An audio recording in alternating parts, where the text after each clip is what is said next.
Neden? Yarın geleceğiz. Dur sevelim. Kızım güzel mi? Cici yap hadi, cici yap. Cici yap ona. Bunun adı da Dora'ymış. Ha, cici yap bakayım.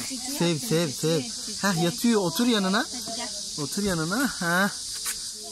Ha, cici yapın. Kızım sen de cici yapsana. Ha, cici.